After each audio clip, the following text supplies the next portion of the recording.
గత సంవత్సరం తెలంగాణలో ఏక్ పోలీస్ విధానం అమలు కావాలని చెప్పేసి వేలాది మంది తెలంగాణ స్పెషల్ పోలీస్ కానిస్టేబుల్ అందరూ కూడా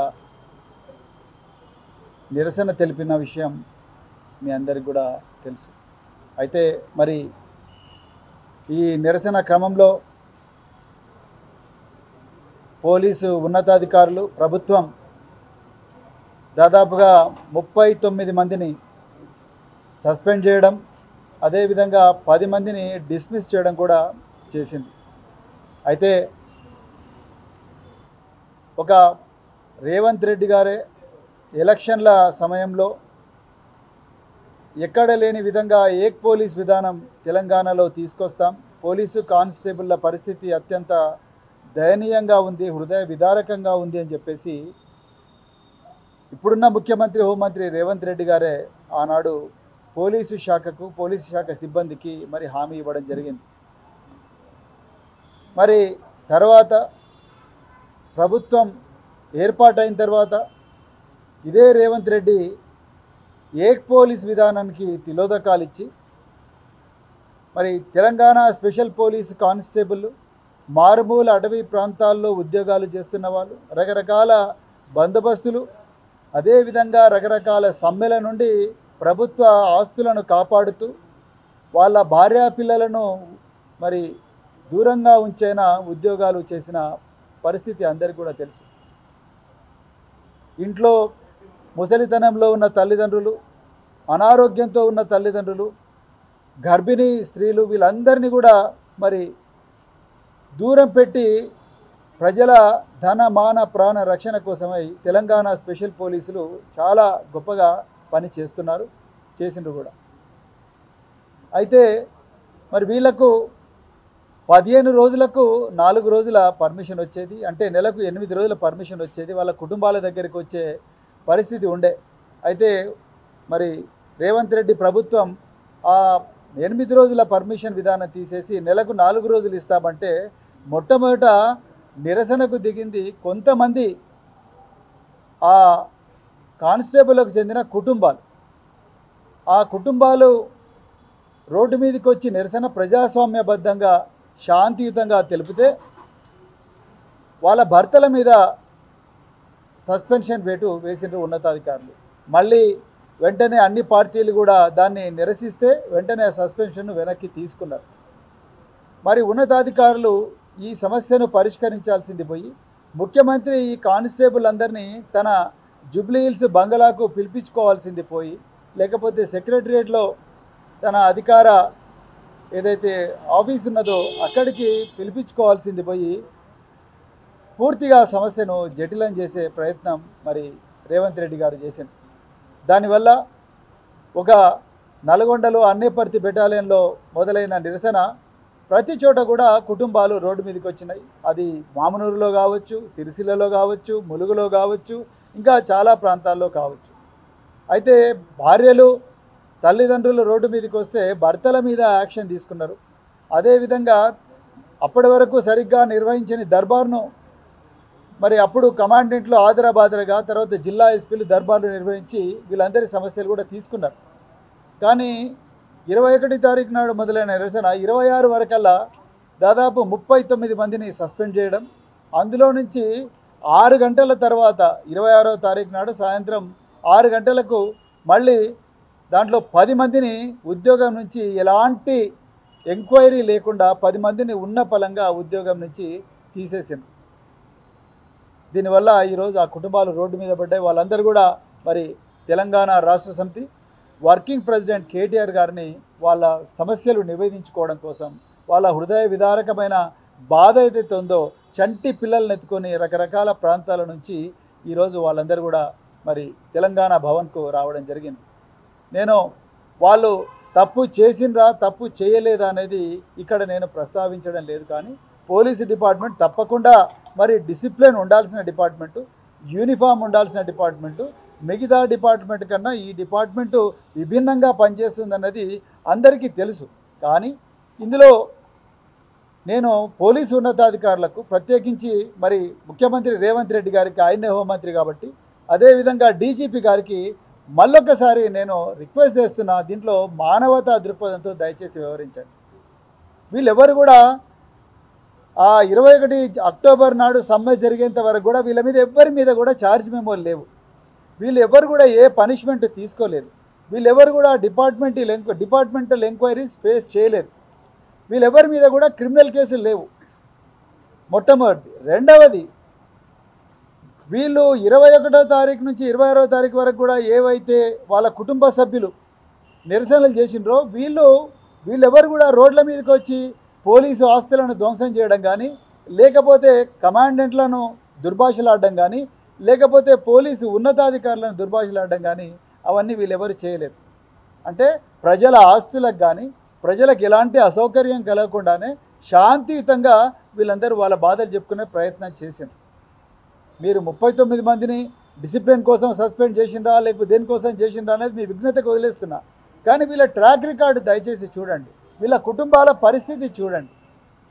నిజానికి ఒక కానిస్టేబుల్ ఉద్యోగం కేసీఆర్ గారు దాదాపుగా 50,000 పోలీసు ఉద్యోగాలు ఇచ్చారు. అంటే 50,000 కుటుంబాలకు ఉపాధి కల్పించారు. 50,000 వీళ్ళు ఆగర్భ శ్రీమంతులు కాదు. రేవంత్ రెడ్డి గారు దయచేసి ఆలోచించండి. వీళ్ళెవరు ఆగర్భ శ్రీమంతులు కాదు. వాళ్ళు ఒక్కరోజు కూడా మిమ్మల్ని దుర్భాషలాడడం కానీ, లేకపోతే మీ మంత్రులను దుర్భాషలాడడం కానీ, లేకపోతే మీ ఉన్నతాధికారులు దుర్భాషలాడడం కానీ చేయలేదు. వాళ్ళ బాధ చెప్పుకోవడానికి వచ్చిండ్రు. వాళ్ళ బాధ చెప్పుకొని వాళ్ళ భార్యలు వచ్చిండ్రు అంతే తప్ప వాళ్ళు రాలేదు. వాళ్ళు ఒకవేళ లోపల ఏమన్నా చేసినా యూనిఫామ్ వేసుకొని వాళ్ళ ఆఫీసర్లకు పోయి చెప్పుకున్నారు మీరు ఇచ్చిన దర్బార్లలో తప్ప వాళ్ళెవ్వరు కూడా మరి తుపాకులను ధ్వంసం చేయడం కానీ, లేకపోతే పోలీసు వాహనాలను ధ్వంసం చేయడం కానీ, ప్రజలకు అసౌకర్యం కలిగించడం కానీ, బస్సులను దగ్ధం కానీ చేయలేదు. అయినా వాళ్ళు కూడా ఈరోజు బాధపడతా ఉన్నారు. అయ్యో మరి మేము ఇంత కష్టపడి ఉద్యోగం తెచ్చుకున్నాం, ఇవాళ మా భార్య పిల్లలందరూ రోడ్డు మీదకి వచ్చిండ్రు, మా భర్తలు ఇవాళ రోడ్డు మీద ఉన్నారు, మేము ఏం చేసుకోలేని పరిస్థితి. చాలామంది ఇళ్లలో, చాలా ఊర్లలో మాకు ఈ విధంగా అయింది కూడా చెప్పుకోలేని పరిస్థితిలో ఈరోజు వాళ్ళందరూ ఉన్నారు.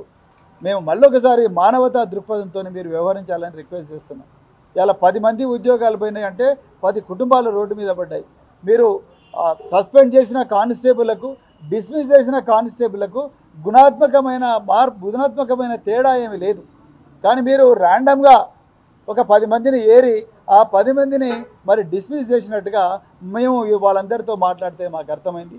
మరి వాళ్ళు కమాండెంట్ దగ్గరికి పోయినరు, అడిషనల్ డీజీ బెటాలియన్ గారి దగ్గరికి పోయినరు, డీజీపీ గారి దగ్గరికి పోయినరు. ఎక్కడ పోయినా కూడా వాళ్ళకు మరి న్యాయం జరగలేదు. అదేవిధంగా వాళ్ళు పోని మినిస్టర్ అంటూ లేడు. ఈ కుటుంబాలన్నీ కూడా మినిస్టర్ల దగ్గరికి కూడా పోయినాయి. అందరూ మినిస్టర్లు కూడా బీఆర్ఎస్ దీన్ని వెనుకొండి నడిపించింది అంటున్నారు అంతే తప్ప ఈ సమస్యను పరిష్కారం చేసే ప్రయత్నం చేయలేదు. మరి మినిస్టర్లు, కాంగ్రెస్ నాయకులకు నేను అందరికీ మళ్ళొకసారి విజ్ఞప్తి చేస్తున్నా, అయ్యా బీఆర్ఎస్ పార్టీ సమయంలోనే పోలీసు శాఖకు 700 కోట్లు ఒక వారంలోనే కేసీఆర్ గారు రిలీజ్ చేశారు. దయచేసి గుర్తుపెట్టుకోండి. తెలంగాణ భవన్ అనుకున్న ఈరోజు దేశానికే తలమానికమైన కమాండ్ కంట్రోల్ సెంటర్ ఈరోజు గౌరవ ముఖ్యమంత్రి రేవంత్ రెడ్డి గారు ప్రతిసారి కూడా వచ్చి ఇక్కడనే మీటింగ్లు పెడుతున్నారు కదా, ఆ కమాండ్ అండ్ కంట్రోల్ సెంటర్ కూడా కేసీఆర్ గారే కట్టించిండ్రు. దేశంలో ఎన్నడూ లేని విధంగా 50,000 పోలీసు కానిస్టేబుల్ ఉద్యోగాలు ఇప్పించింది కేసీఆర్ గారే. ఇప్పుడు మీరు తిరుగుతున్న టయోటా ఫార్చ్యూనర్ వెహికల్ కానీ, టయోటా క్రిస్టా కానీ, టయోటా ఇన్నోవా పెట్రోల్ వాహనాలు కానీ ఇవన్నీ కూడా కేసీఆర్ గారి టైంలోనే వచ్చినాయి. ఇలా పోలీస్ స్టేషన్లు అత్యంత అధునాతనమైన పోలీస్ స్టేషన్లో ISO 2001 సర్టిఫికేషన్ ఉన్న పోలీస్ స్టేషన్లు కానీ, 8 కమిషనరేట్లు కానీ తెలంగాణలో కేసీఆర్ గారి టైంలోనే వచ్చినాయి. మాకు ఈ కానిస్టేబుల్ను ముందరబెట్టి వాళ్ళ ద్వారా రాజకీయాలు చేయాలన్న కుళ్ళు కుతంత్రాలు మాకు లేవు. దయచేసి గుర్తుపెట్టుకోండి కాంగ్రెస్ నాయకులారా, రేవంత్ రెడ్డి గారు.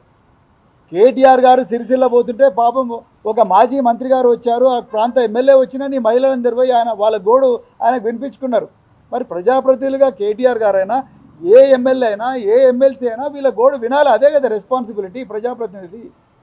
సో అందుకొరకు దయచేసి వీళ్ళ వెనుక బీఆర్ఎస్ పార్టీ ఉందని మీకు వీళ్ళకు న్యాయం చేయడం చేతగాక, వీళ్ళకు న్యాయం చేయడం ఇష్టం లేక, మళ్ళీ వీళ్ళ జీవితాల్లో వెలుగు నింపడం ఇష్టం లేక బీఆర్ఎస్ పార్టీ మీద దుమ్మెత్తి ప్రయత్నం చేయకండి. మేము మళ్ళొకసారి శాంతియుతంగానే, రాజ్యాంగబద్ధంగానే మీరు ఏ ఆర్టికల్ 311 ప్రకారం అయితే మరి చేసినరో, మరి section 25 Telangana code of conduct rules ప్రకారం చేసిండ్రో ఆ రూల్స్ను మళ్ళొకసారి ఎగ్జామిన్ చేసి వీళ్ళందరినీ కూడా జాబుల్లోకి తీసుకునే ప్రయత్నం చేయండి. వాళ్ళు కూడా బాధపడుతున్నారు, ఇట్లా ఈ విధమైన పరిస్థితి వచ్చినందుకు వాళ్ళు కూడా బాధపడుతూ ఉన్నారు. మళ్ళొకసారి చెప్తున్నాం, ఇది డిసిప్లిన్ డిపార్ట్మెంట్లో యూనిఫామ్ డిపార్ట్మెంట్లో రెజిమెంటెడ్ డిపార్ట్మెంట్లో క్రమశిక్షణకు మారుపేరైన డిపార్ట్మెంట్లో ఇలాంటివి జరగడం దురదృష్టకరం. కానీ అట్లని ఈ 10 కుటుంబాలను రోడ్డు మీద పడేయడం అనేది కరెక్ట్ కాదు. దయచేసి మీరందరూ కూడా రీఇన్స్టేట్ చేయండి అని చెప్పేసి రిక్వెస్ట్ చేస్తున్నాం. అదేవిధంగా వీళ్ళ మీద ఎక్కడ కూడా క్రిమినల్ కేసులు కూడా బుక్ కాలేదు. చాలామంది గర్భిణీ స్త్రీలు మరి రోడ్ల మీదకి వస్తుంటే మేము తాళలేక వాళ్ళందరికీ సంఘీభావం ప్రజాస్వామ్యబద్ధంగా మా తెలంగాణ భవన్ నుంచే తెలిపినాం తప్ప మేము వచ్చి రోడ్లు బ్లాక్ చేయడం కానీ లేకపోతే మేము వచ్చి బస్సులు దగ్గర చేయడం కానీ చేయలేదు. రేవంత్ రెడ్డి గారు ప్రతి దాన్ని కూడా రాజకీయ కోణంలో చూడకండి. మీరే హోంమంత్రి, మీరే డీజీపీ గారికి చెప్పి వీళ్ళందరినీ కూడా రీఇన్స్టేట్ అయ్యే విధంగా దయచేసి మరి ఆర్డర్ ఇవ్వండి అని చెప్పి రిక్వెస్ట్ చేస్తున్నాం. అదేవిధంగా మరి కేటీఆర్ గారి ఆదేశాల మేరకు తప్పకుండా ఈ కుటుంబాలందరికీ కూడా మేము అండగా ఉంటాం. వాళ్ళు చేసే ఈ న్యాయబద్ధమైన రాజ్యాంగబద్ధమైన పోరాటంలో చివరి వరకు కూడా వాళ్ళకు అండగా ఉంటాం. ఈ కుటుంబాలకు మాత్రమే కాదు, తెలంగాణలో ఏ ఉద్యోగికి అన్యాయం జరిగినా, ఏ ఉద్యోగికి జీతం రాకపోయినా, ఏ ఉద్యోగి అక్రమంగా సస్పెండ్ అయినా, ఏ ఉద్యోగి కూడా ప్రమోషన్లలో ఇబ్బంది అయినా కూడా దయచేసి మీరు తెలంగాణ భవన్కు రండి. అక్కడ మీరు ప్రజావాణి పేరుతోని ప్రజాభవన్లో వీళ్ళకు న్యాయం జరగడం లేదు అనేది చాలా క్లియర్గా అర్థమవుతున్నది. అందుకొరకు ప్రజాభవన్లో న్యాయం జరిగినప్పుడు తెలంగాణ భవన్కు రండి. ఇప్పటికే వేలాది మంది ప్రతిరోజు కూడా తెలంగాణ భవన్కి వచ్చి వాళ్ళ సమస్యలు చెప్పుకుంటున్నారు. అందులో భాగంగానే ఈరోజు వీళ్ళందరూ వచ్చారు. తప్పకుండా సమస్యలు చెప్పుకోవడానికి వచ్చిన ప్రతి ఒక్కరికి కూడా న్యాయం చేసేంత వరకు కూడా మేము నిద్రపోమని చెప్తూ మరొకసారి వీళ్ళందరినీ కూడా మానవతా దృక్పథంతో ఉద్యోగంలోకి తీసుకోవాలని చెప్పేసి డీజీపీ గారిని, హోంమంత్రి గారిని కోరుకుంటూ మరొకసారి ఇక్కడికి వచ్చిన అందరికీ కూడా వీళ్ళ బాధనంతా కూడా తెలంగాణ ప్రజలకు తెలియజెప్పే ప్రయత్నం చేస్తున్న మీడియా మిత్రులందరూ కూడా హృదయపూర్వక ధన్యవాదాలు చెప్తూ జై తెలంగాణ, జై కేసీఆర్. Thank you.